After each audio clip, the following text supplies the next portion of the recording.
हमेशा आपको ध्यान रखना है, हम आपको थोड़ा सा आगाह भी करना चाहें कि कभी भी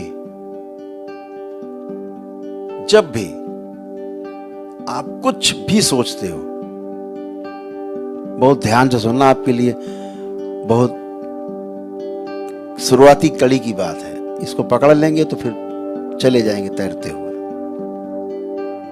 जैसा आप सोचते हो तो बहुत ही अद्भुत है, आसपास वैसे ही व्यवस्था अपने आप बनना शुरू हो जाती है।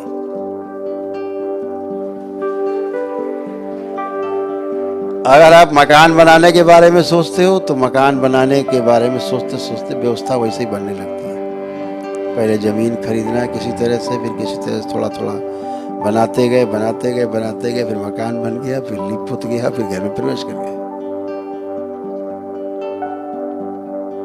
तो चाहे आप सृजन की ओर जाएं, चाहे विध्वंस की ओर जाएं, इसमें सृष्टि आपको बिल्कुल रोकती नहीं। आप स्वतंत्र हैं कि मनुष्य जो है एक ऐसा प्राणी है पृथ्वी पे जिसके पास कर्म की स्वतंत्रता है। कर्म की स्वतंत्रता केवल मनुष्य के पास है। लेकिन एक बार कर्म कर दिया तो भोगने के लिए फिर आप परतंत्र हैं, आप उसमें रोक नहीं लगा सकते।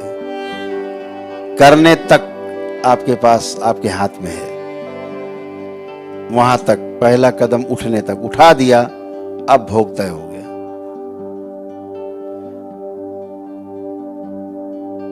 तो कर्म स्वतंत्रता वहीं तक है जहां तक हमने अभी कर्म नहीं किया है। किया, भोग तय हो गया।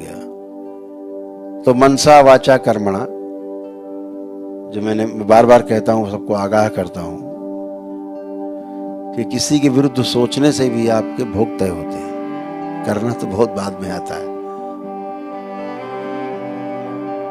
मनसा वाचा, मनसा मन में केवल सोचा, भोग तय हुआ।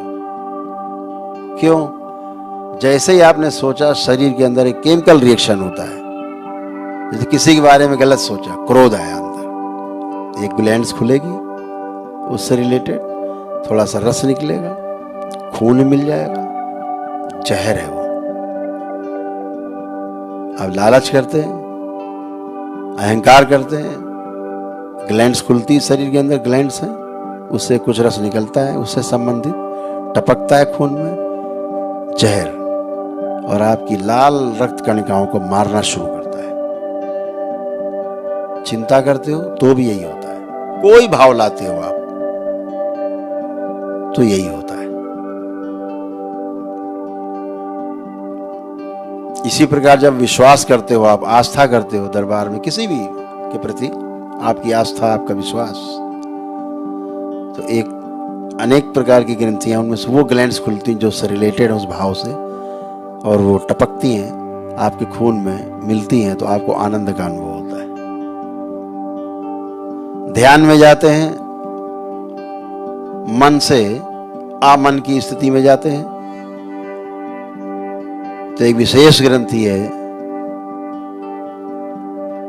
वो खुलती है, और वो जो खून मिलता है उसका रस, तो आनंद का अनुभव होता है। सुख, निरंतर सुख, शांति, संतोष और आनंद, ऐसा अनुभव होता है। तो ये सभी चीजें आपको ये ध्यान रखना है कि हमारे सोच से ही मामला शुरू हो जाए।